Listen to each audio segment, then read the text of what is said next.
Dun, dun, dun, dun, dun, dun, dun, dun, dun, dun, dun, dun. See, I need intro music, and I don't know what to do.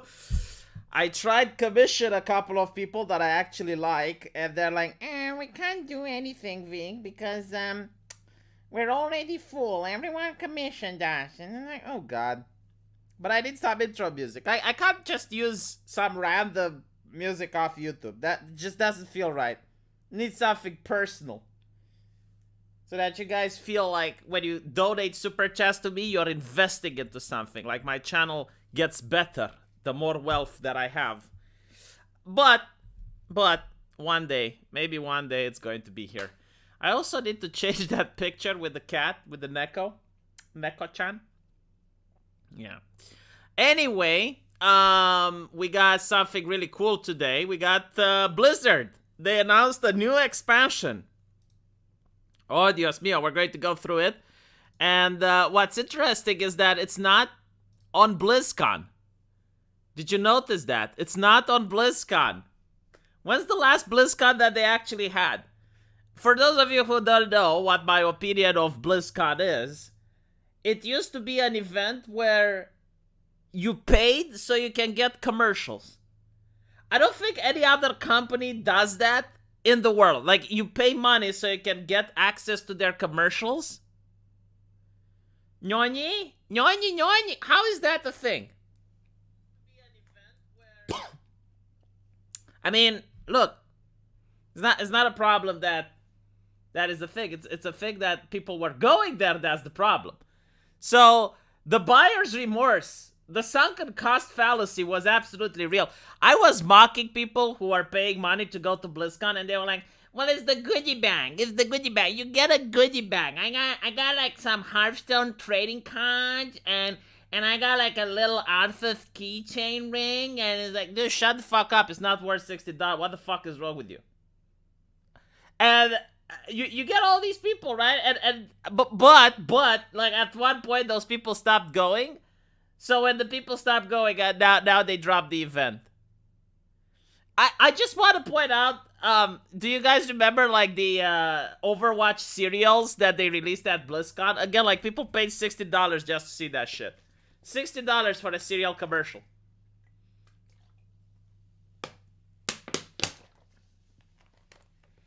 I mean, that says miles about Blizzard as a company, but also about the type of people that go watch and play Blizzard games. Look, Blizzard is the type of company that even after the cow is long dead, they can still milk it. Like, not many people have this ability. My grandmother wouldn't be able to do it. Like, after the cow was dead, that was it. But like Blizzard, even years after the cow has passed away, they can unearth the cow and start milking it. And they can put buckets of milk out of it. So they have that talent.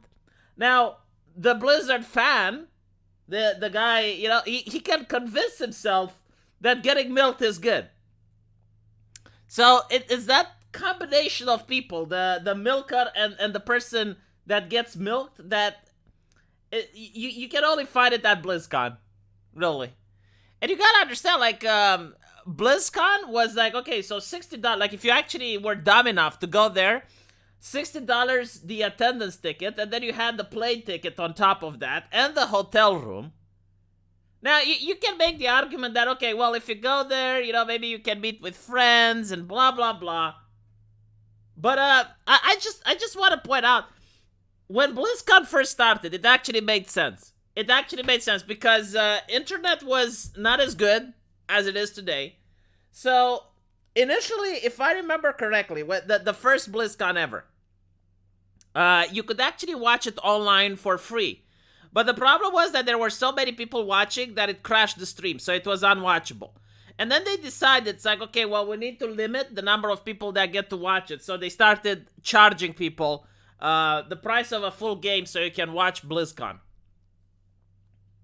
And that was like, okay, well, I guess, I mean, it makes sense, you know, because otherwise there's no way to, like, there's so many people interested in World of Warcraft, and there's so many people that want to watch BlizzCon that is the only way. But then, there were people that were sharing the recordings of, like, the developer panels and some of the things that were coming up at BlizzCon. And BlizzCon was actively DMCAing those. And it's like, hold on a little bit. You know, are you guys not trying to just monetize your commercials at this point? Are you not trying to make money from your ads? Is what you're doing? Is that ethical? Is that ethical? Milking your fans for every last dollar that they get? It's like, no, it's the goodie bag. I see. Alright.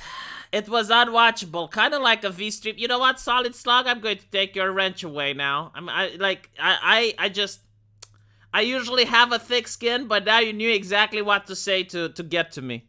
You knew exactly what to say in order to upset me. You hit the mark. It's kind of like throwing salt. Like, salt by itself isn't going to hurt anyone. But the way you did it, you threw it with such accuracy, it actually got in my eye. And now I'm crying, so I took your wrench away. Alright. Let's should we start watching, or can we wait for more people to join? I never know what to do with this. It's like, if I start watching now, then there's people that come out later, and they're like, wah, wah, what happened, I missed it, wah. If I don't start it now, then I get people in the comment section. It's like, oh, I was watching it. When does it start? When does it start? You're normal? If you're normal, you'll be super chatting, see? That's what I'm doing right now. I'm selling snake oil. Yeah, it's a good business. So, in the meantime, while we're waiting for more people to show up, did you guys see the controversy with Amaranth and other individuals going on Twitch and using the VTuber hashtag? So there's Amaranth with her plump tushy, and she's on Twitch using the VTube tag, which, by the way, it's illegal. Illegal. Yeah, like the mods, the Jaddies on Twitch, they specifically say you're not allowed to misuse tags. And I want to talk with the person that rigged the Amaranth model, because it looks so realistic. And you get to see a lot of salt on Twitter from VTubers who feel absolutely betrayed by the Twitch Jannies for allowing Amaranth to show her plump tushy and misappropriate actually, the VTube avatar. Oh god. Alright. Let me just open the chat on my phone, and then we can start this up. Alright, let's start it up. So, regarding World of Warcraft, here's my take on it. You can't save it at this point. Like, it's unsalvageable. It really depends, like, what you want to do with it, right? I think the best course of action would be to have, like, World of Warcraft 2.0. Just have a new game if you want to attract, new players. But I don't think Blizzard can actually do a World of Warcraft 2.0 at this point. And I also don't think, like, MMOs are popular in 2022. So, well, again, they're just milking it. They're literally milking it. I don't think they're ever going to get back the subscribers they lost. I don't think they can do anything in order to convince people to come back to their game. But if I was in charge, like, what would I do? I would focus on the community aspect. I would make it so that you have to do more group quests. I would make it so that you need a raid just to leave a town. Like, the reason World of Warcraft was popular in the beginning wasn't because the game was good, because the game was absolute shit. The game was popular because you had people who created interesting communities, server drama, interesting forum takes. That's what I would do. So what I would try my best would be to remove the concept of server transfer, name change, faction transfer. Like, all of that shit should be removed, so that you now have the server drama back. You have people that create interesting dynamics and stories between guilds. Of course, this might cost Blizzard money in the short run, but I think, like, that could actually save the game. They're not going to do it, obviously. Let me know how the sound is like.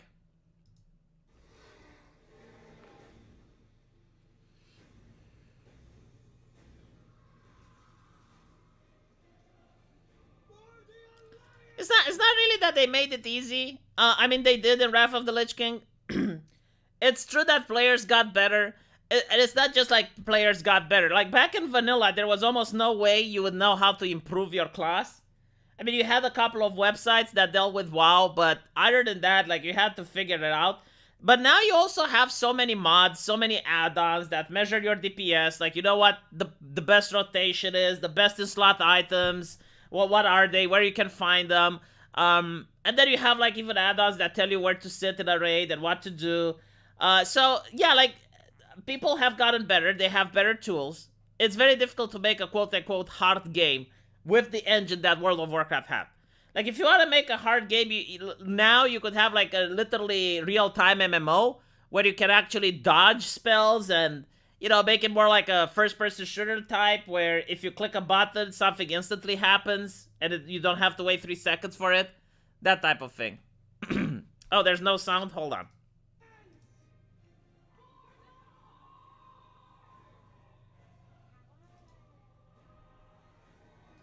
Give me a second.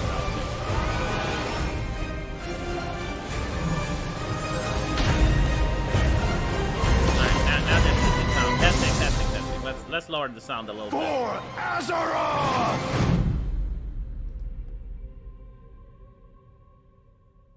Okay. Hi everyone, I'm John Haidt, General Manager for Warcraft, and with me today are my friends Ian Hazacostas, who is the Game Director for World of Warcraft, and Holly Longdale, who leads up the production team for WoW Classic. I really appreciate you tuning in. I know we're really excited to be able to give you updates on what's happening. Why is WoW Classic even having a production team? Isn't the game already made? Like, what does she do as the production of a game that has been already made? Like, what is she producing at WoW Classic? I would really like to know. I'm not saying that she's not doing anything, but, like, the game is out for, whatever, like, 16 years? How old is WoW Classic? So I'm really curious, like, what exactly are they producing at WoW Classic? Are they making mounts? DLC mounts, or what? In World of Warcraft. But first, I want to thank our community for all the feedback you've given us this year, and especially our community council. You've helped shape and influence the They don't fucking listen to you, chat. They don't listen to you regardless of what you say. They don't give a shit. They're reading a PR script. They're saying, oh yes, the community helped. No, they do not fucking care. They do not care one slightly bit. I mean, look. I can prove it to you that they don't care, okay? When the game was bad, like when they released, I forgot which expansion, but it was an expansion that was broken at launch, massive bugs, unplayable. They didn't do anything about it until the next patch. But the very moment they got sued, oh, then they stopped working in protest, and then they started caring, right? So they don't care about the community. They only care about, I guess, like when it's their skin in the game. updates that we've done recently. That is too silent, Slug. I do listen to you. And what you're going to see in the upcoming year. I mean, really, for Shadowlands in particular, the story of the last... Why is she nodding? By the way, like, this is also interesting. You can see the PR being done in this. Like, chances are she's not even nodding to what they're saying right now. Like, it's a different take. Because you can see the edit coming in. On what's happening in World of Warcraft.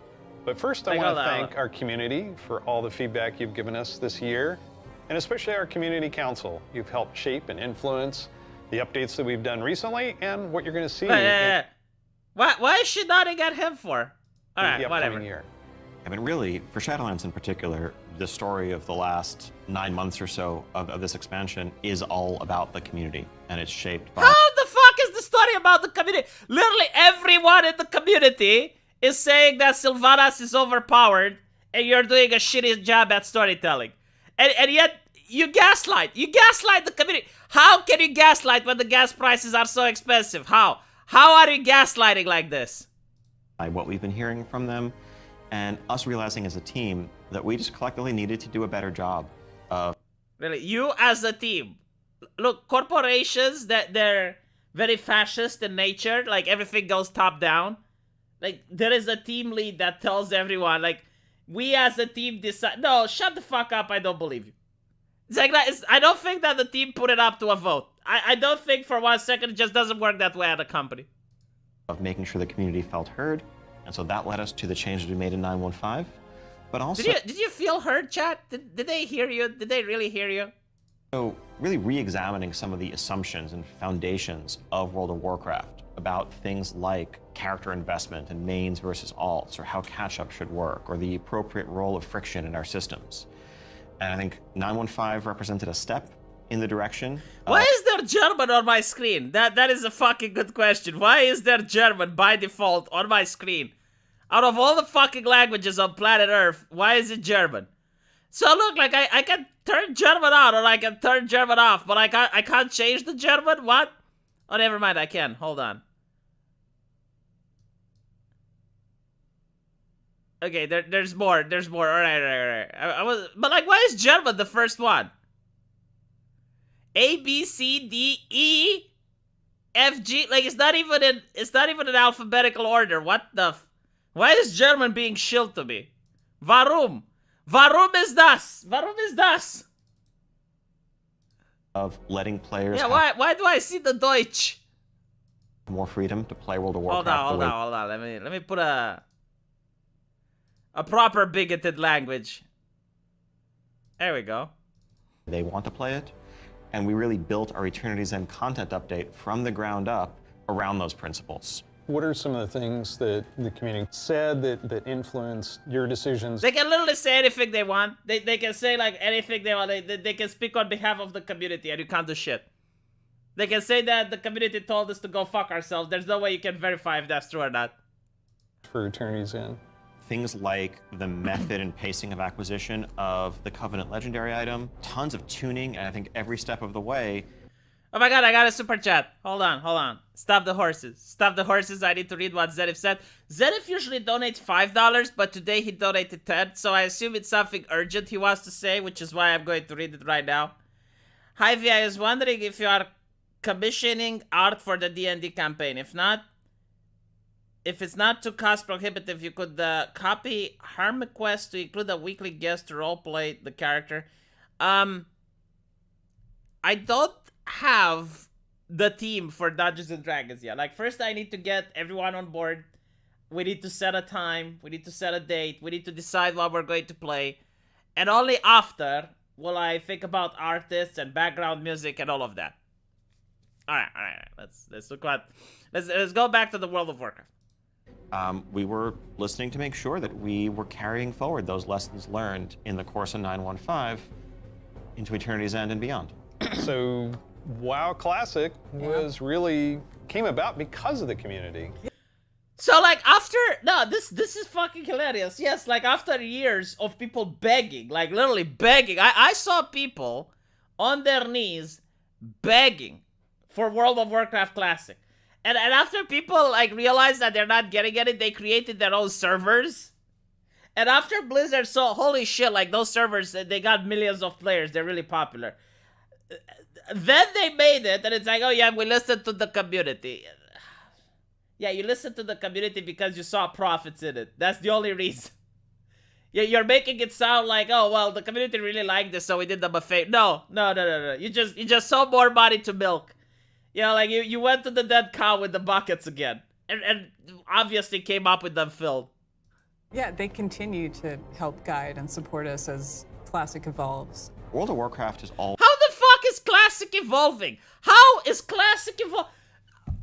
What the fuck? Okay, it's a game that has been made and it's finished, and it's 16 years old. All right, like it's done. It's kind of like saying the Beethoven Symphony is evolving. How is the Beethoven Symphony evolving? It's done. It's a thing that exists. Ugh. Always been about. Don't get me wrong. I would like it. Like I would probably go play again if they would start to add more like 5-man dungeons in Classic, or if they were to add raids in Classic. That would actually get me interested. Or maybe like a new class that's just like Classic exclusive.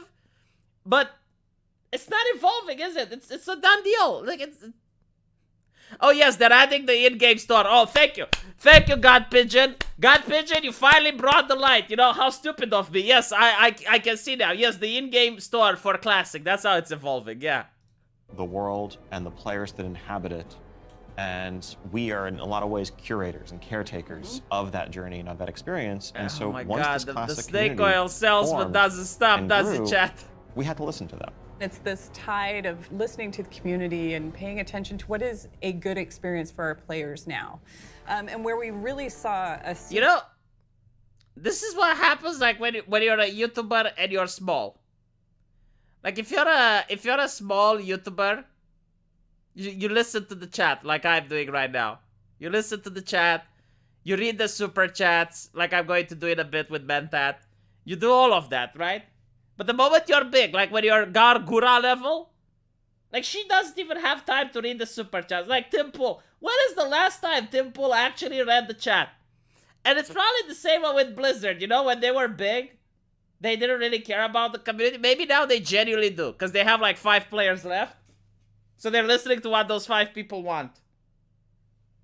Remember, Blizzard predictively programmed BlackRock with the Orc clan from Warcraft.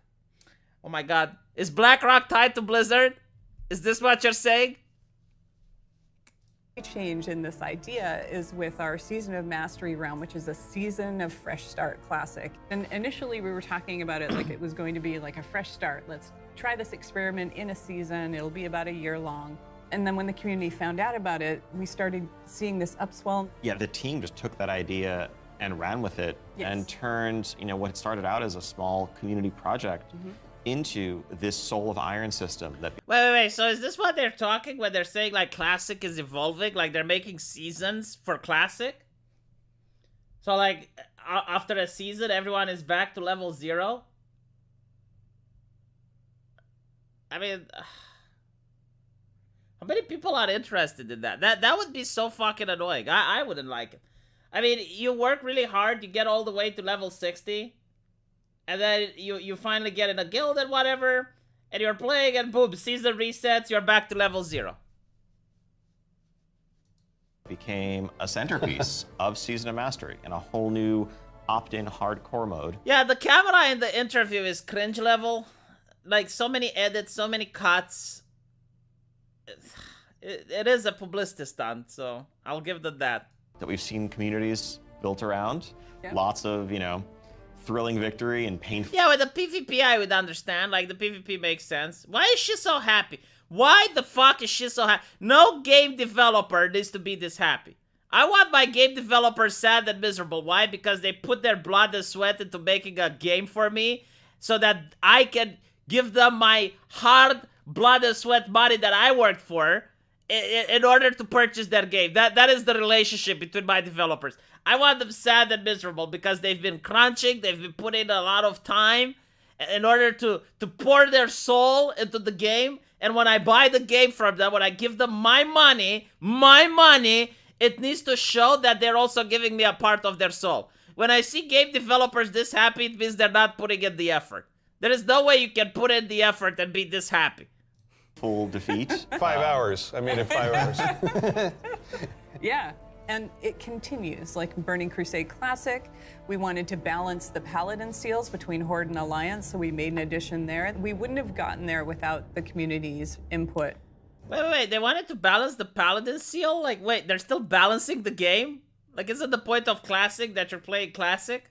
So, influence the community. You've got another update and pretty significant controversy. I don't think she's there for diversity reason. I think she might actually be a talented developer, given her age and whatnot. I don't know who these people are. I don't know a single one of these people. So I'm not going to cast judgment on whether or not they can actually do their job. I assume they can. But I don't like the fact that they're happy. Cameron Visay, spent 6 months grinding for my epic pally mount.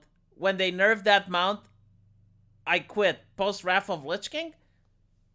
How did they nerf the pally mount though? Because I felt like all mounts like had the same speed and stuff. So I don't know how they nerfed it. Change for this. Yeah, cross-faction play coming in 925. which is on a public test realm now. Why are there still... See, this is another thing that I don't get. Why do they still have servers? I mean, in the beginning, it was like the technological limitation, and you couldn't have like many people playing on the same realm. But at this point, it's like, why do they have servers? Why is it that like just allow everyone to play? Influence the community. You've got Is it so that they can milk you for server transfer? another update and pretty significant controversial change for this. Yeah, cross-faction play coming. Cross-faction play? What the fuck is cross-faction play? Chat, keep me up to speed. How does cross-faction play work? Like, can you do a dungeon between Horde and Allied? Like, that would be fun. But then it would defeat the purpose of factions, so... Coming in 925, which is on a public test realm now as a big Ian, centerpiece. cross-faction. You're breaking with a 17-year tradition. Yeah, it's something. It was not an easily made decision by any means. You know. I mean, can you imagine how few players they have left? They probably have like those 5 players, 2 are on Horde and 3 are on Alliance, and it's like, oh shit, they can't do a 5-man dungeon. Let's add cross-faction play. Let's add cross-faction play so that they can play together. We try to take to heart community feedback and requests and ask ourselves as a team whether there's a way to accommodate such an earnestly held desire and still feel like we're being true to... Literally no one had that desire. Literally no one wanted that. The whole point of picking a faction is that you can't do cross-faction play. I mean, if you can do cross-faction play, why have factions? What is the point? Just have one faction. Just have like the Horde and the Alliance are now together. To the roots of the game. Yeah, I think players desire to play with their friends who might prefer a different faction. Yeah, you join their faction then. Or to play with the faction that they more closely identify with, even though their raid group is elsewhere. It's really important for me. I play a lot of alts, and I love absorbing the story for each race. And really, you do? How the fuck do you have that much time on your hands then? How do you have that much time to play with different alts and absorb the story and all that shit and be the lead developer? How do you have that much time? All the people I spoke to at Blizzard barely have time for anything. Because they're working hard. So like, when do you have the time to play with so many alts and absorb so much story? having that ability to play with all of my friends across factions is fantastic. At the end of the day, the battle... Why couldn't you do that up till now? Like, literally, you can, not to mention, you can actually buy a character that's fully leveled up. So you can literally just, whatever, you know, fine. Cry is... Not to mention, she's a freaking Blizzard dev. Like, she can actually just ask her friends to cross her from one server, from one faction to another without paying. For the Horde. It's not against the Alliance. It's not death to the Alliance. It's about pride in one's faction. Oh my god, yeah, the genocidal Horde. Did you see what they did to the Draenei on Draenor? Yeah, no, the Horde is actually the good guys now. Oh my fucking god. You know, like, I really liked when Classic came out, because, like, the Horde, I mean, they weren't the bad guys, but they were, like, very primal, very barbaric. And that was, like, the cool appeal with it, with why a lot of people wanted to play as the Horde. And I was like, oh no, the Horde is just, like, it's not death to the Alliance, it's for the Horde. It's like, you know, like, I bet if they could, they would remove the war from Warcraft. It would just be the craft. It would just be the game craft. Cameron Visse, first the Paladin mount was 10% faster than all the other mounts. Oh yeah, I remember that. Second, it was really hard to get all the mats. The Tinker Mobile was also 10% faster, but originally the Pally mount was the mount to have. I think I remember something like that. Yeah. It was probably true. Yeah, I remember, like, before Wrath of the Lich King. No, sorry. Was it before Wrath of the Lich King or during? I forgot. But, like, you did have, like, even flying mounts that had a percentage extra speed rate. There were very few. And it was very rare to get. And I think there's a way to preserve that and even strengthen that while giving players the ability to make the same choice we've seen the greatest heroes make time and time again. I can't wait to do this. I'm seeing a lot Really, you can't wait to do this. You can't. Oh, I can feel the hype. of my friends that I never I can feel the hype, but look, do me a favor. Go play some Elden Ring. Go play Final Fantasy Online. Go play some actual game that's actually hyped, and then maybe I'll believe you. The Burning Crusade, 10 raids. Shadowland, 3 raids. Oh my fucking god. I didn't... Oh, I didn't know. I didn't know that Shadowland had only 3 raids. Because I haven't played it. New had a max level character in the other faction suddenly come out of the woodwork. And then, you know, with these cross-faction groups, many of them are going to be diving into something new that we're doing to kind of cap off Shadowlands, a Season 4. Kind of a remix, a bit of a greatest hits, revisiting all of our raid zones across the expansion, bringing in some familiar older favorites into the Mythic Plus rotation. And you know, we recognize this is kind of a closing chapter, a little bit of a send-off to Shadowlands. As everyone gets ready for what happens next, what will come next, want to give, you know, a fun new challenge for everyone to sink their teeth into. Really cool stuff for modern WoW players. I'm super excited about the gear upgrades that you're going to give me and the chance to go back and play some of those awesome raids. Are these people on drugs? Because there's no way you can be so super excited about everything. Like, literally everything super excites these people. And they're grown-ass adults. Like, if they were 5-year-olds, I could have believed it. But, like, they keep talking, and, oh, this is super exciting, and that is super exciting, and you know what? This right here, this is super exciting. Hey, you know, maybe can you get these Blizzard developers on my live stream in the chat? Because I think I'm boring, and maybe, like, these people can hype up the atmosphere a little bit in the chat, because maybe I can take a fart, and that would be super exciting for them. A lot to explore, very exciting. For our next adventure in World of Warcraft, we're going to go back to Azeroth. We're going to a space with Did high she clap? fantasy. Did she clap? No, she clapped, didn't she? Awesome raids. There's a lot to explore, very exciting. For our next adventure in World of Warcraft, we're going to go back to Azeroth. Oh my gosh, she literally claps. We're going to go back to Azeroth.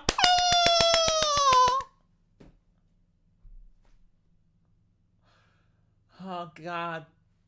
My god. Oh. This is painful. This is literally painful. I am in pain, chat. I am in pain. I'm going to ask my wife for a painkiller. This is excruciating. She rubbed her hands. It's hard to tell. Even if she rubbed her hand, like, why would you rub your hand? Look, I like the way the Japanese deliver their trailers. I know, like, you guys will say, well, V, you're complaining and you're nitpicking. Have you seen how the Japanese people delivered their trailer? Like, the president from Nintendo. Like, he comes out, I will tell you, okay? Like, this is the best example that I have seen.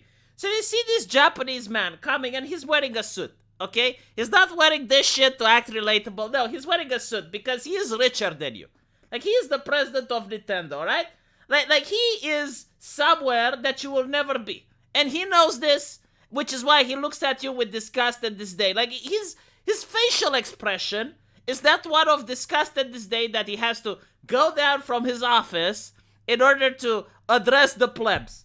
And he has, like, this voice that's almost like he's dying inside, because the man actually works for a living, and he says something like, "We have made many games for filthy gaijin to enjoy and find pleasure into.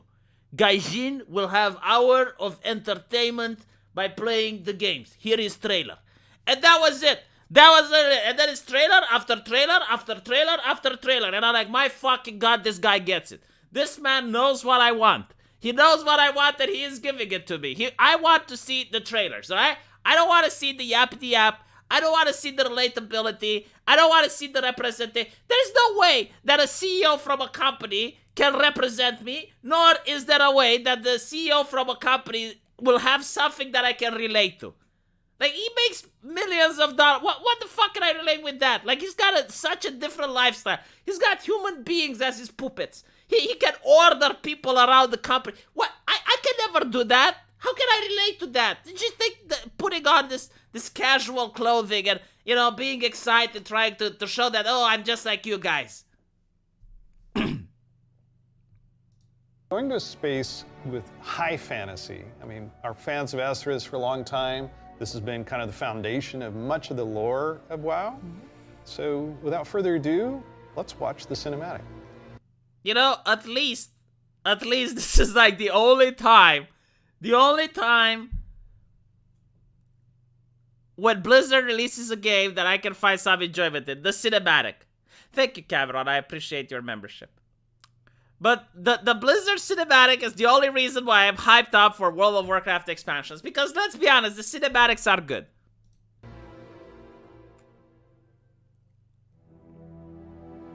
Omnius Orchestra Music, alright. Omnius copyright claim.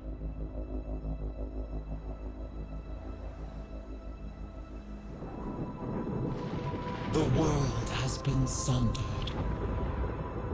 Wait, what the fuck? The world has been sundered for like 5 expansions. Why do we care about it now? It cries out in pain. We must go to its aid. We entrust our ancestral home to you.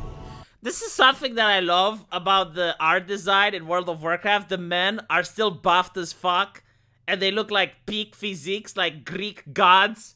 You know, Egyptian level gods right here. And then you look at the women, they're like...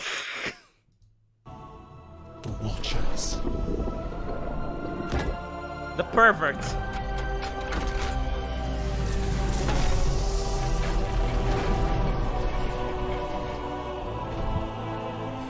The world has been cast asunder. The fans cry out in pain. Let the land slumber.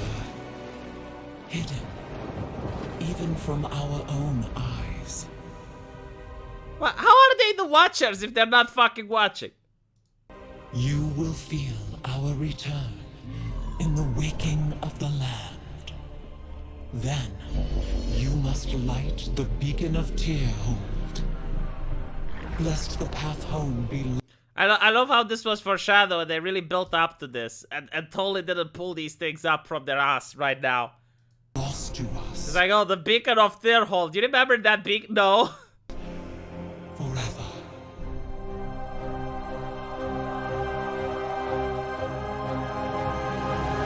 You know, they could have had a proper Emerald Dream expansion. Like, not just a raid, but like a proper Emerald Dream expansion. That would have been cool. Is that... Wait, isn't this a Prometheus ripoff?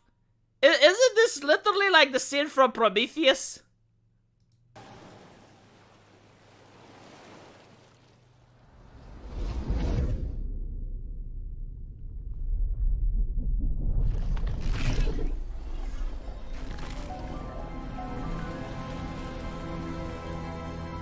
Yeah, the only thing that he needs to be like, the gods of Olympus have abandoned me, and then throw himself into the water.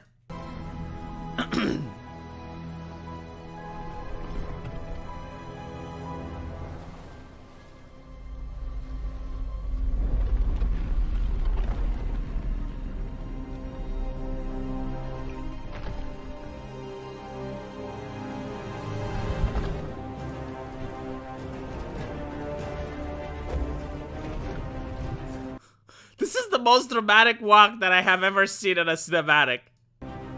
Oh no, what is it doing? It's walking. The walking simulator is now becoming true. From meme to reality. Press the W key, come on. Come on, you can do it. W, W, W.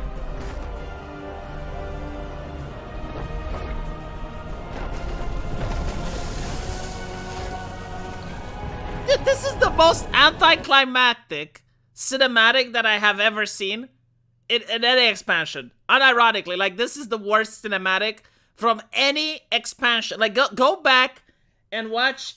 Okay, watch The Burning Crusade. Actually, Vanilla had a really kick-ass expansion cinematic. Almost everyone... This is like... We're already 2 minutes in, and it's just a guy walking with dramatic music.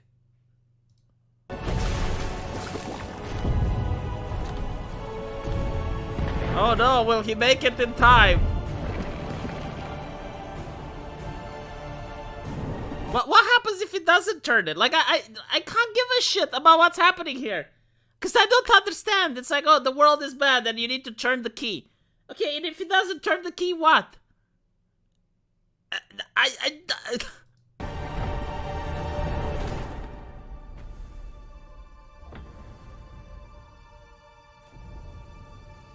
Like, do I need to care? Like, how? I don't know who this guy is. I have no fucking idea. I have no concept because you've never built up this shit. So when you show me this, it's like, oh, he's sad. Why? At least put the fucking kitten between his legs, and then I won't care. I'll be like, oh, the kitten.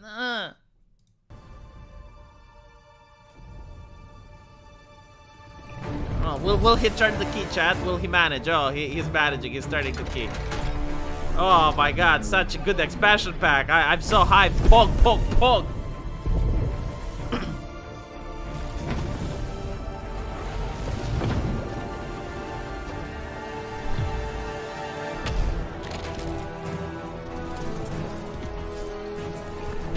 He is really going to do the gods of Olympus has abandoned me, isn't he?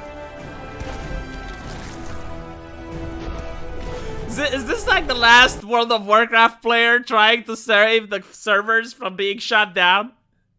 Like the last player in World of Warcraft. The last subscriber, the last person dumb enough to give Blizzard their money. They're trying to reach... They're trying to reach other people in order to subscribe as well so the servers don't get shut down. Don't do it! Don't fucking do it! Let it die! Let it die! Please! Please just let it die!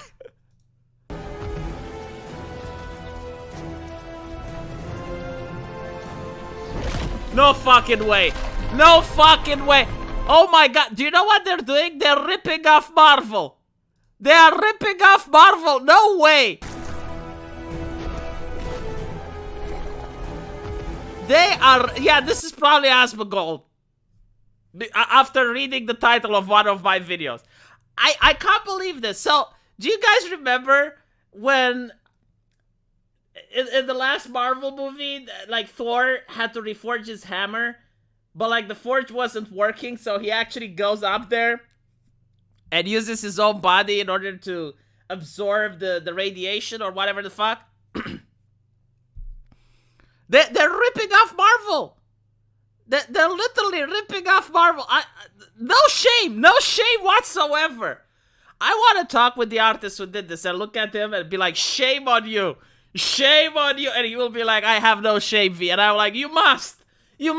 Surely you must. There must be like some level of your soul that looks at this and it's like, you know what? I ripped off Marvel. I feel ashamed. Yes, this is Asmongold. Consume!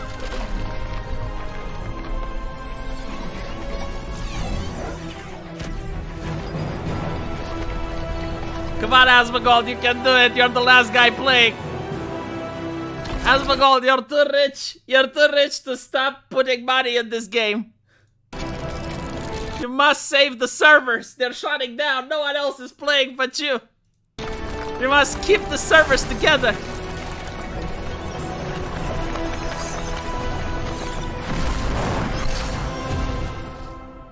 The gods of Olympus have fucking abandoned him.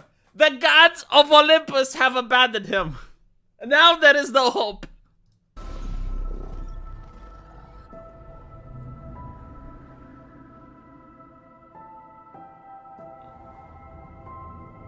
Why do I care about this character? I don't know who he is. There's no emotion here just because you're playing a piano song. As the gods of Olympus have abandoned him, that doesn't make me care. You know, alright, do you guys remember the Cataclysm? You know, when the trailer came out and it had like the huge wave going over Gadgetzan? I actually gave a shit about Gadgetzan because I've been there. And my childhood was made in Gadgetzan. So I felt like the emotion when Ogrimmar was going with the earthquake and shit. I was like, yeah, you know, that's impactful. That was a powerful trailer. I don't care about this guy. He's not even human. He's like a piece of stone. He's the statue.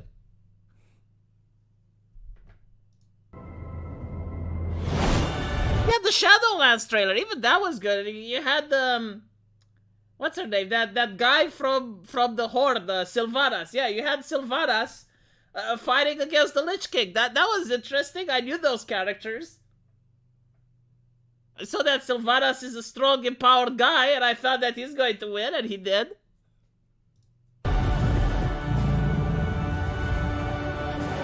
Oh, a dragon saved him. Okay. Alexstrasza. Oh, look, he's happy. Oh, wow. Oh, wow. He is so happy. He's going to consume more. He's going to buy another month of subscription. How much did he spend for the dragon? Did he buy it from the shop? Did he buy the Alexstrasza amount from the shop so that he gets to be saved? Did he use his daddy's credit card money? Oh my god, the rainbow expansion. Now I can see why it's called that. Literally the rainbow expansion, chat. That is so progressive. Look at it. The world is healing. But her fate is yet uncertain. I mean, if people keep dropping off from the game, yeah, the fate is very uncertain.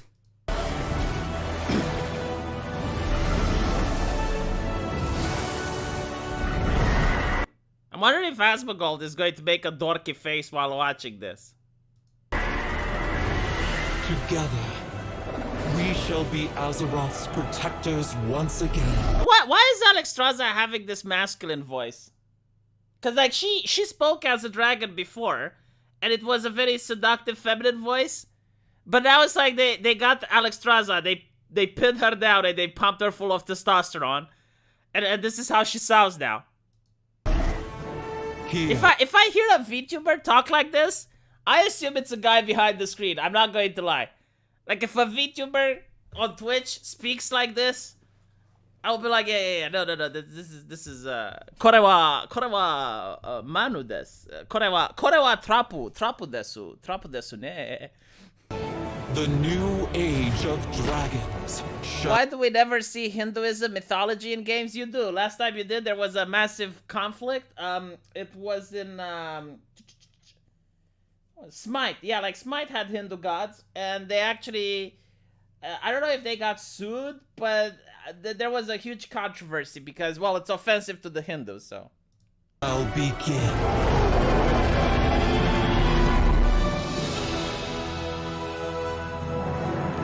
I have never been less hyped by an expansion than I have been up till now.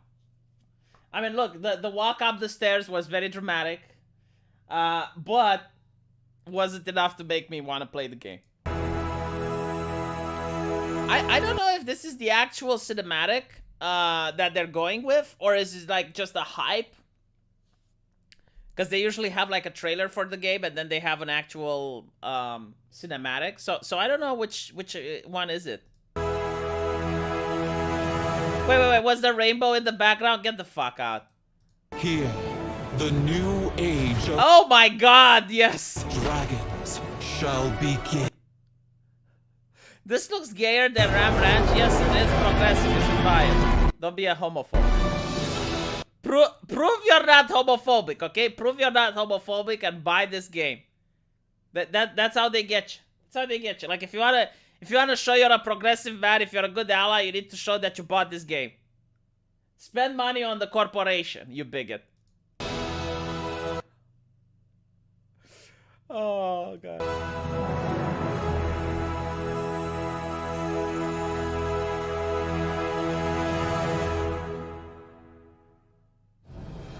Dragons! Dragons. This is so cool. No one saw it coming. No one saw it coming. Carefully kept secret.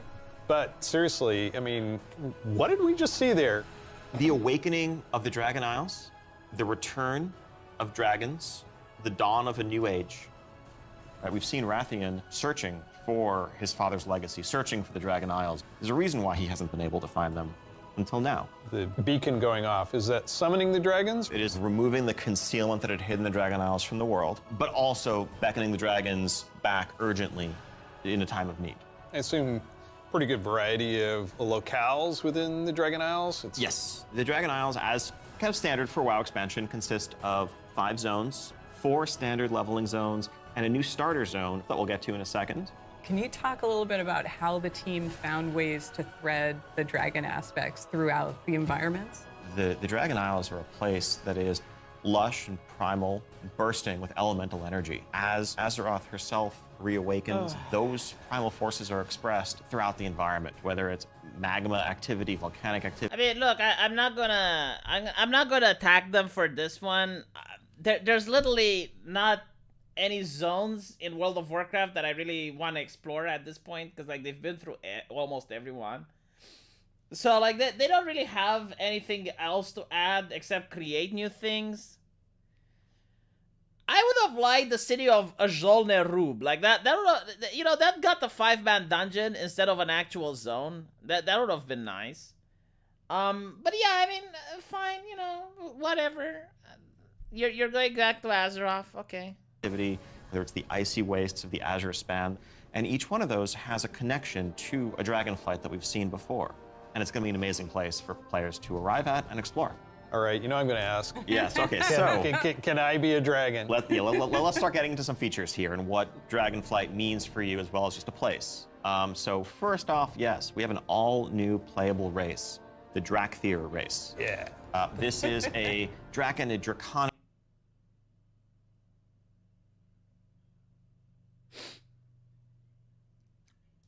race, but dragon. Chat. See, I wish I would have my VTube avatar at the ready so you can see my facial expression now. This is... Wait until... Oh, you know what? I'm not going to say anything until it actually appears on the screen. When it appears on the screen, I will express my actual concerns. In Warcraft have the ability to take on a humanoid form. What classes can they be? They have unique abilities as literally a dragon. That doesn't quite fit any of our existing classes. And so what we're doing is this is not just a new race, but it's also a new class. You know, adding a new race to World of Warcraft, and not just an allied race, is something that we don't do lightly, but telling this expansion, this story, so focused around dragons, felt like the perfect time for it. Shut the So fuck if you up. were a Drakthir, you will be the Evoker class. So again, they are literally trolling their fan base. They are trolling. They say, "Oh yes, we're listening to the fan base," but do you know what people want? There's two things: tits and the Blade Master class. Like the Blade Master class is the most requested class since the beginning of the game. And if you don't want to have the Blade Master class, I think like the second most requested is probably Necromancer. And they avoid those classes like the plague. It's like, okay, let's have Evoke. Who the fuck wants Evokers? Who the fuck wants Evoker? What the fuck is an Evoker? No one wants Evokers. Drakthir can only be Evokers. Evokers can only be Drakthir.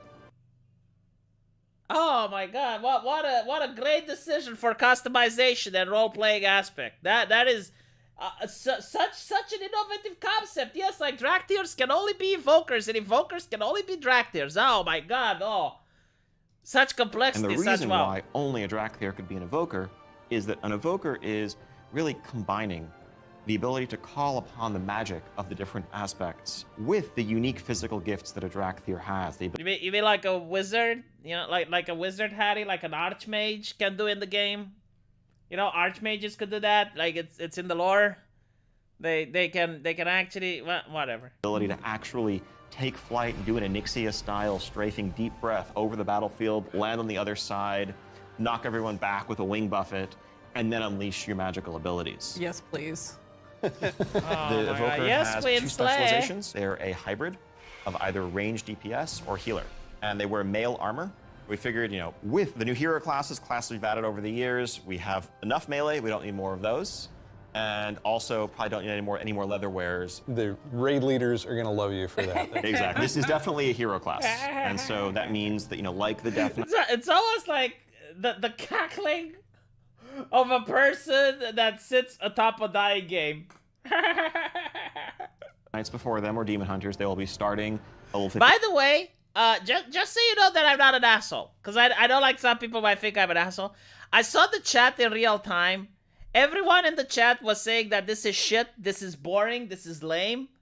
I mean, I'm not. Is the live chat, by the way? Like the live chat was going upwards. everyone was saying what I'm saying right now.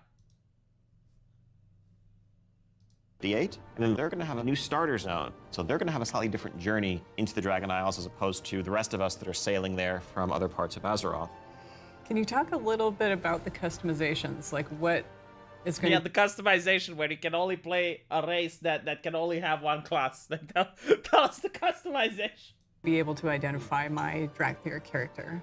Basically anything and everything. You know, skin color, hair color, jewelry, tattoos, other adornments. You can make this character the expression of your identity. This right here, chat. This right here. I mean, this is the worst art that Blizzard has ever done. It looks like a guy in a fursuit. I'm not even kidding. Like, they have furries in the game, all right? Like, Worgen, they're furries, and the Pandern, they're furry. This looks like a guy in a fursuit. Not gonna lie. This is the worst type of character that I have seen in World of Warcraft. Like, if you got a furry, like if you got Dragoneer or whatever furry to draw, this is probably what it would come up with. If I narrow if I squint my eyes a little bit, I can see the zipper on this fursuit. There is a guy in there, chat. There is a guy. And by the way, they could have done something cool. Like, first of all, I wouldn't have gone with dragons as a race. I mean, there are people that want ogres. There are people who want Naga. I mean, dragons are probably the least requested race in the entire game. But if you go with the dragons, at least make something really cool. Go wild. You know, they have like those dragons that have, they're like a dragon Tor. You know, like they have, they're walking on 4 legs and they have the 2 limbs. Why not have that? Or here's another idea. Just have like the average guy, right? Like have the average guy, but he can use certain abilities that actually turn into a big dragon. Like he would have a couple of ultimate abilities, 1 or 2 maybe, where he actually turns into a real like big dragon, flies over the raid and heals everyone, or does some DPS. Wouldn't that be fucking cool? Instead, you get to play with this shit. You get to play with this puppet. With this fursuit. New zone, new class, Yep. new race. Well, tell us about some of the system updates or features. So, of course, the new expansion brings with it, you know, new systems, new features. I think in recent expansions, one of the things we've tended to do is really have these deep features that were closely tied. I mean, there's in Heroes of the Storm, you can play as Alexstrasza, and one of her abilities is that, like, she's a human, right? So, like, she's in human form, but then she has the ability to actually turn into a dragon, and she flies over the battlefield, and you have the ability to click on the map, and she throws healing bombs. So that would be something cool that you can do. You can also just like transform into a big dragon for a couple of seconds. Like that would have been cool. And you know, like that would have been an advantage and a disadvantage, because like your hitbox is bigger. So now you're a big dragon, but your hitbox is very large. So like you need to time it properly. Like you can't do it anywhere in a raid, because like if you sit on a void zone or some shit, you take damage. So you need to know when to do it. You need to be calculating of it and good positioning. That would have been adding like depth to the gameplay and stuff. To a specific expansion that would then get left behind as we moved on. Mm-hmm. And we've heard loud and clear from players that, you know, it's kind of a bummer to start off every new expansion by leaving a large part of your character behind, by leaving a large part of your progression behind. So this time around, what we're doing is really pouring all of our energy into permanent revamps, overhauls. No one is this fucking happy at work, okay? No one is this happy at work. And by the way, isn't this Blizzard? Aren't women being molested? That's what I've been told. Like, shouldn't they be a little bit less happy? I mean, if I was in a place where I knew... Like, if I'm in a prison, and in the prison guys get molested, I would not be this happy to be in prison. Just saying. And improvements to World of Warcraft's core systems. Things like our progression systems, in this case, our talent system, is something that we want to completely revamp. We want to take a look at our UI. We want to take a look at professions. There's so much pointing and nodding. Is this how the workplace is at, with pointing and nodding everywhere? With the talent revamp. And either, like, look, from watching this, I think that Blizzard has like 70% women working. Because like they only show women in the presentation. I have a feeling that like everyone was working and they got all the women from the company just to take these shoots, and the women were like, "Oh God, but we have work to do. Like, can we not?" It's like, no. We need to show that we're an inclusive company here. And the arrival of Classic. Did you learn anything about how our talents work? I think seeing a new generation of players play with those talents and work through those talent trees really underscored some of the things that, frankly, we lost when we shifted to the Mists of Pandaria style talents and beyond. A big piece of that was some of just the granularity, the feeling of getting a... I really hate the talents because there's only one correct way to play anyway. I mean, you go to the cookie cutter talents, you know, whatever the meta is, and you have to take those talents. And like really, they can't work around it because there's no. How should I even put it? No matter, like even if it's like 1 DPS, like literally 1 DPS, and you have 3 talents, and 1 talent gives you that 1 extra DPS, then everyone is going to get that talent because it's the most optimal way to play. So I don't like the talent system. I didn't like it since vanilla. It's just like a chore, especially when you have to respec.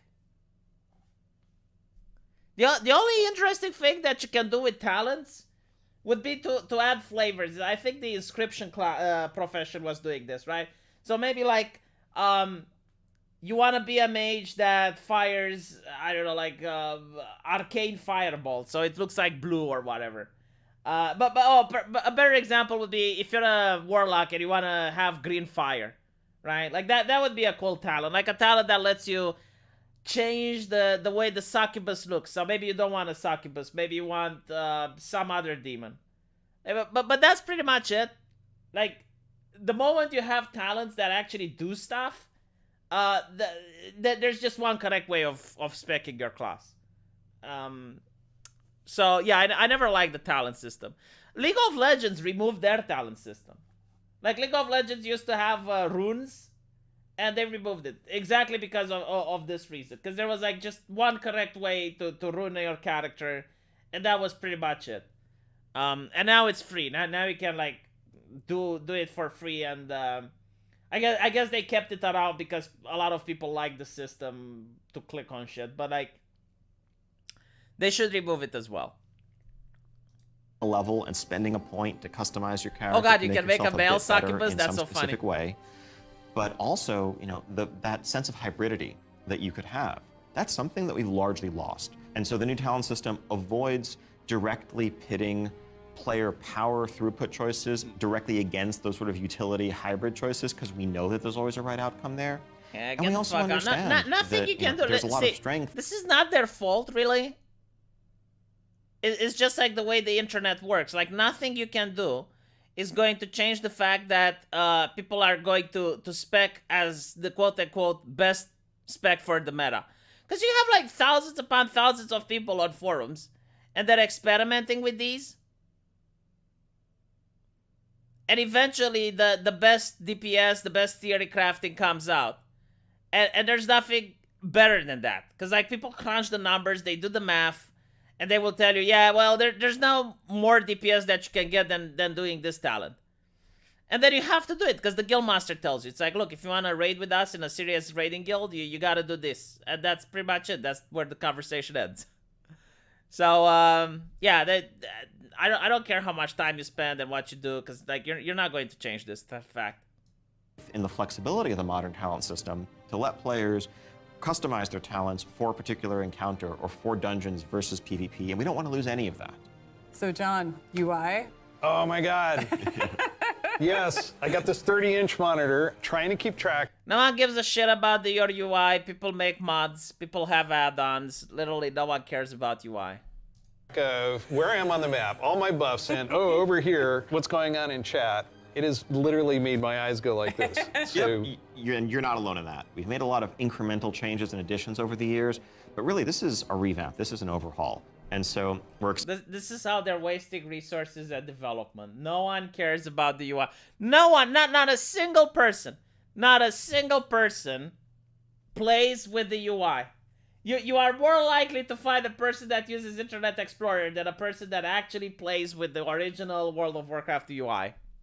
Excited to really modernize the look and feel while staying true to the origins of World of Warcraft. Now, at the same time, we're not looking to take away the sort of power user customization there. Add-ons are still there if you want them, but we want a much better default out-of-the-box experience. I'm just baffled. It's like, oh yeah, we've been in touch with the community. We know what the community wants. We decided to change the add-ons. We decided to change the UI. It's like, what? Experience for all players, new and old alike. And can I reduce elements, remove elements, if I want to explore the world and see the beauty of Azeroth? When it comes to specific elements, as much as possible, we want to let players choose what to show and what to hide. I can't believe so this is actually a feature of the expansion. You mentioned They could have done this in a patch. I have a They didn't critical have to question make a about new this. expansion for this. Go on. Can I wear a chef's hat? Yeah, I knew it. Our approach to professions in Dragonflight is really all about delivering on fantasy and identity as a crafter. And so if you want to be a serious blacksmith, if you want to be a great leather worker, we want to deliver the ability to invest time and energy into that, become a master crafter. Remember when the game would work like this? You would go into Ogribar, and you would see like this guy with very shiny armor that looked so fucking badass, sitting on top of a badass looking mount. And he would be, I want to be that guy. And usually like he would open up his mount, and everyone would gather around him, and everyone was like, oh my god, where did you get this armor? Where did you get this thing, right? And that made you want to be like, I want to be this guy. I want to be where he is at. And then you would play, you know, it would get you invested in the game, because now it was a journey. Like, you wanted to get what he had. And then you finally get what he had, and you go into Ogribar, and you show up your bling and your armor, and you have people around you, and they're like, oh my god, you're so cool. And you motivate other people. Other people now get motivated, and they want your shit, and now they're asking you, like, where did you get this mount? And you're like, I did 10-man 3 drakes. What is that? It's an encounter. Oh, okay. That's a really cool plague drake you have, mister. And then they would do it. And that would, like, be the motivation on how it worked. It was kind of like Star Wars, where you have the master and the apprentice with the Sith. And the Sith is the master, but eventually the apprentice overcomes the master. It was really the same. Literally the same. But now it's like, that doesn't even matter. Like, why even get gear? Why even get gear when you can customize it and you can make it look like whatever? You can put a dildo on top of your head that gives you plus 50 strength and plus 20 intelligence. It's like, why? Be able to make items that are in demand, interact with the community.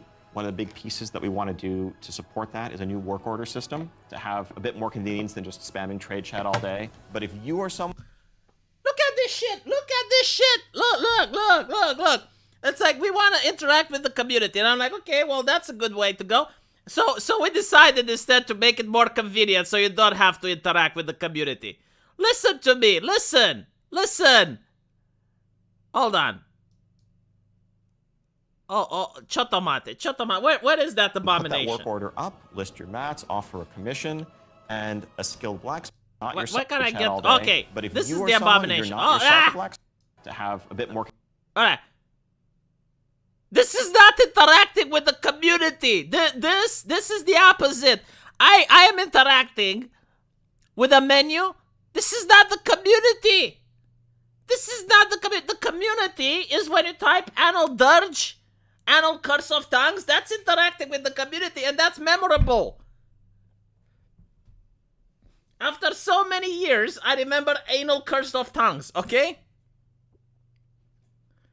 I will not remember this. This is shit. Why are you having this? Remove this. This is cancer. Delete. Uninstall. Fucking hell. It's like, let's have it so we can interact with the community, and they put out a fucking menu in front of you. Convenience than just spamming trade chat all day. But if you are Yeah, someone, but like, you're some not people yourself a like blacksmith, spamming trade chat. That's literally the only time they interact with people. What's the purpose of trade chat now? Why do you even have it? Remove trade chat. I'm pretty sure that the chat is sanitized to high heaven now.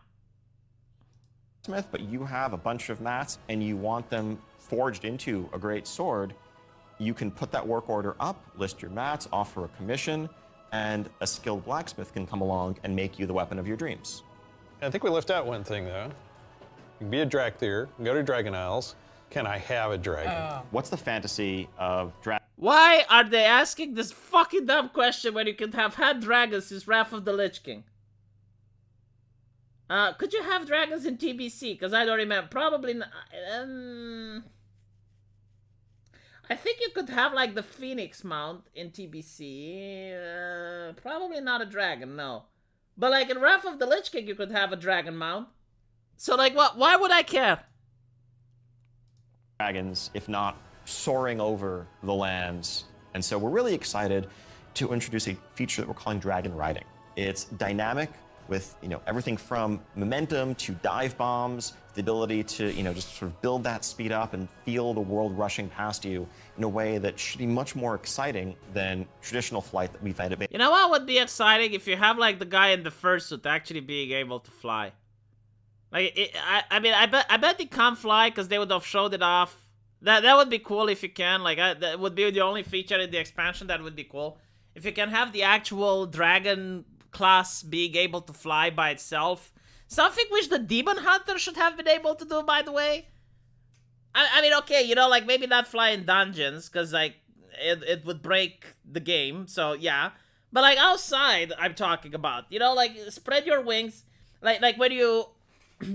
when you summon your mount, it takes like a couple of seconds, so you just spread your wings or whatever, and then you should be able to fly as a character. Wouldn't that be cool?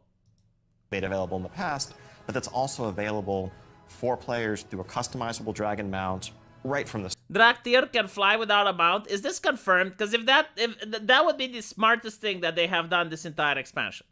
start. So this is a skill you learn over time. Oh yeah, good point. Druids can fly. Yeah, like a druid can actually fly. But the demon hunter can't. I mean, he can glide, but that's not flying. Time, right, to become an awesome dragon rider? Yes, you'll be able to sort of upgrade aspects of your flight, but you will have this new form of flight from the start. And the dragon companion that you have is, of course, very thoroughly customizable, which is a new thing for us for mounts. You know what they could actually do? Like have the dragon that's with you being able to talk. I think they had like a knife in the past, like the what was it? The expansion where I forgot the one where you release Illidan. I forgot which one was it. But you could actually have like the legendary weapons. Like every single class had them. And I remember the Shadow Priest used to have a knife that could talk to you, and that was fucking cool. Like if I were to make this expansion, like have your dragon companion be able to talk to you. This is not just a generic dragon that everyone has, but a drake that is yours. You know, what do you want its scales to look like, horns, the shape of its head, other attachments, armor pieces, and more. Take your pick. This is so cool. Dude, we're in 2022. It's already been done. It's all fantasy, bards, words, and bullshit. There is nothing in this expansion that wants me to go back to Azeroth and keep playing. So the Dragonflight expansion is going to see players leveling to 70, going to the all-new continent of the Dragon Isles, which consists of 5 zones, 4 standard... Wait, 70? Did they... Well, hold on. So, in the first game, you could level to 50, right? So Vanilla was 50, Burning Crusade was 60, Wrath of the Lich King was 70, Cataclysm, if I'm not mistaken, was 75. So already we're past 70. How... What, did they nerf the levels? It wasn't it 105? Like, how... Did they squish the leveling cap?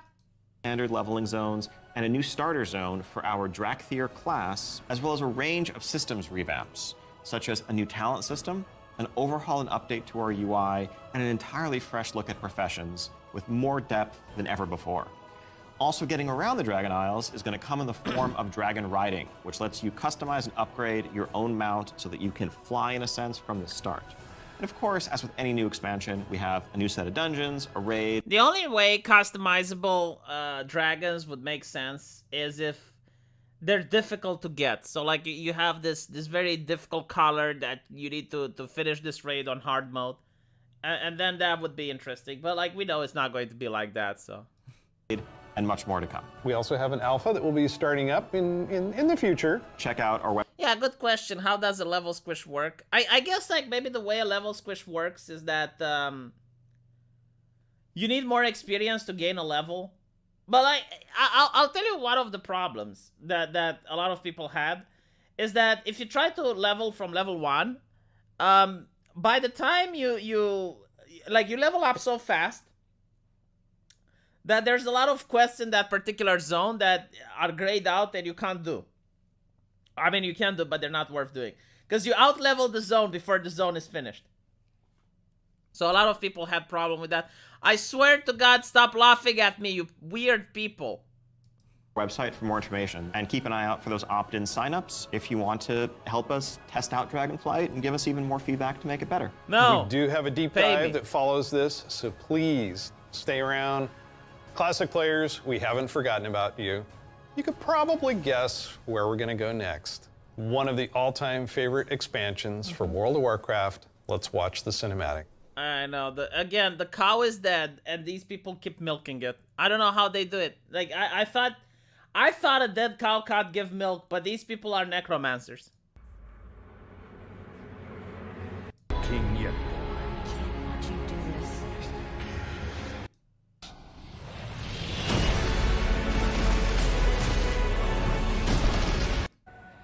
How did people love this expansion is beyond me. I mean, this is the expansion where everything went to shit. It was when they were pulling the bring the player, not the class crap. I remember like every single 5-man dungeon didn't require any skill at all. Like literally all you had to do was to AoE everything. I guess like a lot of people like this expansion is because this is where they started playing. So that, you know, they don't remember Burning Crusade or Vanilla, but like this was the mind-numbing expansion. Everything was so dumbed down that it removed almost any type of skill from the game. This is the expansion where I lost interest, when I stopped playing. And they also had like the worst raid ever. So they had the laziest raid, which was the Crusade. Like it also made no sense. It was like the Crusade raid, you know, the one where you have the jousting thing. So like literally in front of the Lich King Citadel, the Argent of Dawn decided to have like a jousting match. Like why? Like so it broke the lore, made no sense. And literally the raid was like, you go into this arena and a boss spawns. There's no trash mobs. There's nothing. There's just like mob after mob. It was like horrible. No, not Naxxramas. Naxxramas was actually good. Just incredible, isn't it? No. Every time I see the cinematic, I get chills. No pun intended, I get chills. As you saw, Wrath of the Lich King Are you paid to say that? Is management coaching you to say that? Classic is Is management give you the script on a prompter and telling you to say that you got chills? coming this year. Trials of the Crusader. Yes, how the fuck would I forget about it? That was the biggest cancer. Worst raid in the game. Change my mind. I don't think you can. Absolutely. So the Trials of the Crusader is the worst raid in the entire game. So number one, it's not even a raid. Like you go into an arena and you're fighting boss after boss after boss. They literally just pound in front of you. And then it doesn't make sense from a lore point of view. Like you get to kill one of the most cool characters in the game. I forgot his name. He came from a Jol Nerubian or whatever. You know, like the guy from Warcraft 3 Frozen Throne. You get to kill him. Very anticlimactic. And like everything was bad about it. Northrend was supposed to be a frozen wasteland too. They retconned in a bunch of their vice climate. Yeah, they said Anubarak. Yeah, you kill Anubarak. You just kill him. It's like the most anticlimactic thing. And I really liked him as a character. He was so fucking badass. So lore-wise, it doesn't make sense because it's like, oh well, you're in front of the Ice Crown Citadel, the most dangerous place in Azeroth. And you decide to have like a little jousting match there? Like, why? Whatever, you know, I guess It is what it is. It brings back so many memories. When you see that cinematic, what do you remember from Wrath of the Lich King? Anytime you want to talk about undead frozen dragons, how can you not go back to Syndragosa as the source? That was the first expansion I played with my youngest son. So I can remember on that platform. You killed the Nubarak in a dungeon prior. Don't you kill him at the bottom of the pit? Like, I remember you're fighting in the Trial of the Crusader, and at one point, Arthas just breaks the ground, and you fall down in a pit, and you're fighting a Nubarak again? Or was it like a different a Nubarak from the same race? Black goo and, you know, chunks of ice falling off and having to repeat Spoilers. that battle with the Lich King. But when we finally downed him, it was such an incredible moment. He jumped up out of his room and I jumped up out of my office. We're like, yeah, did it. So it's a very lasting tale for me. So as you know, with this expansion, you will, in pre-patch, be able to play the Death Knight. They will start at level 55. You don't have to have a high-level character to make a Death Knight, so everyone will be able to make one. We're excited to give players some time before Wrath officially launches to get geared up and ready to jump into Northrend with everybody else. And there are so many zones and areas to explore in Northrend, and I want us to talk about some of our favorites. So for me, Grizzly Hills has a very special place in my heart. Yeah, this is another thing that I found bullshit. Like, Northrend was supposed to be this ice continent, and they kept adding these zones that are lush and green, and was like, oh, well, we don't want it to be depressing. It's like, shut the fuck up, make it ice. It's supposed to be depressing. Music was some of the best I've experienced in There's so many zones, 10, yeah. Warcraft. I still make my way all the way up to Storm Peaks to try and find the time-lost Protodrake. And Do you really? Do you still try to do that? Blizzard developer, do you honestly go all the way up trying to find your time-lost pro... Are you really? Are you really, mister? I can just put it in and I can get it because I work at fucking Blizzard. have yet to get it. I've got to say Dragonflight. The wide open nature of the zone, Wormrest Temple in the center of it, it's an unforgettable expansion as both a developer and a player, and kind of making that transition from one to the other. Now let's talk about some changes. So one thing we looked at is Dungeon Finder, and it feels It is terribly scripted. It is absolutely terribly scripted.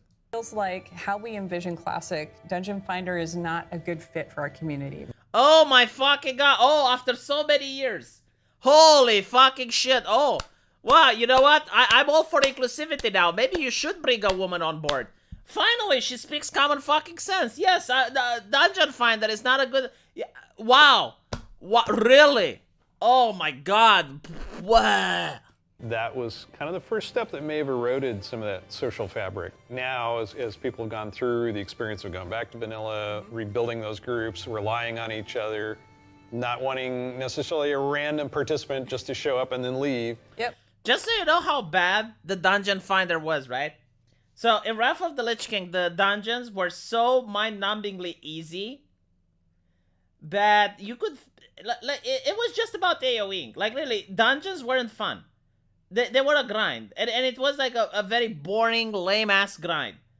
But even still, you hated whenever you had like one guy that didn't participate. I mean, it was so easy that you could have a person just put someone else on follow, and he would complete the dungeon run like that. Now, that was disrespectful, right? Because like, I'm there, I'm playing, I'm doing my job, and there's this twat that isn't there, he's AFK, and he wants me to do shit for him, and I didn't like that, right?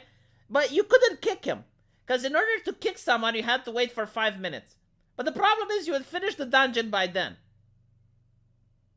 So, they made the system where raiders like myself had to carry people who didn't want to play the game.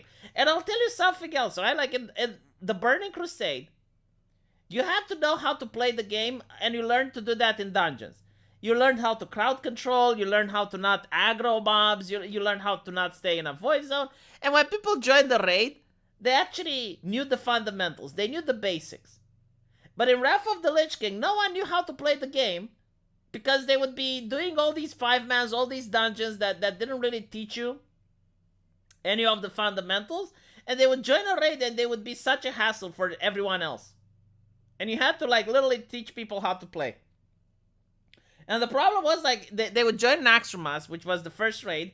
And the first raid was literally just as dumb and you could just go through it. Now, Ulduar was the proper raid, like that. So, Ulduar had some bosses with hard modes, and those actually required you to know how to play. But the problem is, like, everyone was so dumbed down because of the mind-numbingly stupid content that it was such a grind in order to get people to learn how to properly do those bosses. Yeah, that makes total sense. But today, Yeah, I think the Burning Crusade was the best expansion in the game. Cataclysm probably as well in raiding content. Like, Cataclysm had some good raids. But like, people whined and complained, and then they got nerfed as well. hey, you can do that in Shadowlands. You'll be able to do that in Dragonflight. It's a self-selected group of people who specifically want that different experience. Yes. Let's make sure that's what we continue to give them. That leads right into arena teams in Burning Crusade Classic. So we listen to the community and we remove that because individual rating is preferable and a better experience for them than arena teams. Also, with Wrath of the Lich King, Barbershop, which allows you to customize your character. We're going to be adding a few more options that were not existing when Wrath launched, but also there's another side of this where we are not going to charge a real money fee. It was a paid character customization fee, right? Yeah. It seems the right thing to do that just be available in game for gold and we add more options to it, right? It's sort of like spell batching in a sense. There's a lot of technical advancements, and it's not about the philosophy of what makes classic classic and what brings people together. Alright, I don't care. I don't care. Fix arena PvP, you clowns. What about Reforged? Oh, Reforged is dead. Rip, wow. Like, look at this. Look at this. Like, most of the people in the chat are not liking this. Can we take Dalaran with us? Yeah. Upgrade the WoW engine. That's never going to happen. They're just like milking the game for as long as humanly possible. Like, at least as long as there's like 10 people playing, they will just keep trying to get those people to buy DLC and buy whatever it is from the store that they're selling. So, yeah. Whatever. I'm not hyped. I guess, like, it's a little better than the previous expansion, simply because you get a new class and a new race. They are trolling the community because literally everyone wants Blade Master. And honestly, a class that would have been either very sexy or something like that people actually want, like an ogre, that would have been a lot better. I mean, I would love to play as an ogre. That would be so cool. You know, like have them a little bit bigger than a Tauren. And yeah, I mean, an ogre warrior or an ogre paladin would have been great. But, you know, we're not going to get that because, well, why would we? And the thing with the dragons, right? Like, a lot of people are saying, well, they're furries and scalies and whatever. Yeah, they are. But, like, the main problem is that there are furries in the game, right? I mean, Taurens are furries. Worgen, you got the druids that can shapeshift into very... Like, you have furries, but like, the way the dragons look like, they look so lame. They look like a guy in a fursuit. It's just abysmal. Just absolutely horrible. And the main problem is, like, it's not even cool. Like, why not just have the guy? And I mentioned this before. Like, why not have the guy? Let me see if I can...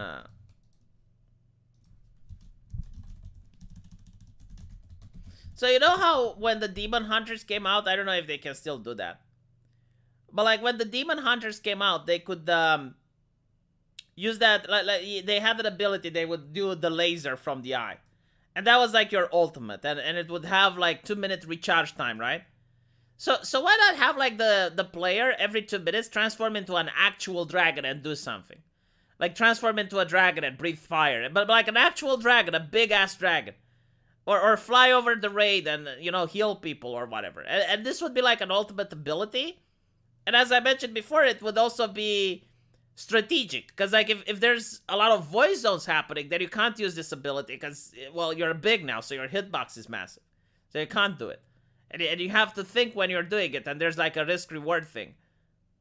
This would have been so much fucking cooler. It would have been so much cooler. Instead, what do we get? We get this.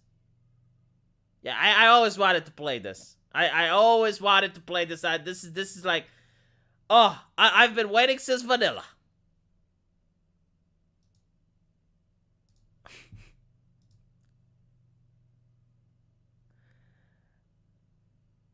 Yeah, this is like what I would think came out from FurCon, from California. Yeah. Like California FurCon. This is how they go and they dress. The most anticlimactic thing ever. Can you imagine, by the way, going back, can you imagine how ridiculous this will look on a dragon mount? So you're going to have an actual dragon mount, right? Like the proto drake or whatever, and you sit on it, like you sit on this mount while looking like this. Fuck off. Fuck off.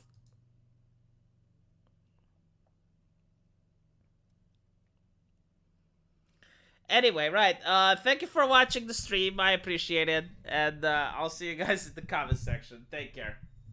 Oh, are they going to retcon the races to be bland humans with this expansion pack? I don't think they're retconning the races, but like I think like the dragons, they're like the Worgans. So you're going to have a human form and a dragon form.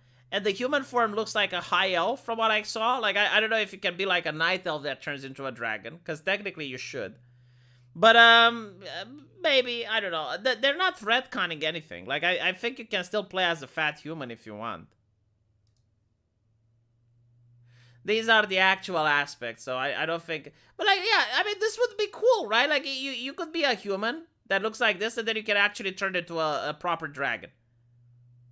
For like a couple of seconds, for like 5 seconds or whatever. That would be so fucking cool. Maybe, like, look, maybe even have a member of the raid be able to interact with you. Like, you cast a spell on someone. Let's say you have a spell like, I don't know, Soulbound or whatever the fuck, right? So, when you turn into a dragon, the other guy can get on top of you in the raid and do extra damage or be protected or something like that. So, imagine you're like a tank. And you can put like the soulbound on the top DPS. And then when the top DPS is about to aggro, you turn into a dragon. He right clicks you. And now he's on your back. And for like 20 seconds or so, like he can do as much aggro as he wants. Because he's not going to he's not going to get the boss's attention. And he's not going to take damage. Unless the dragon dies. Wouldn't that be fucking cool? Wouldn't that be so fucking cool? Of course they're not going to do that.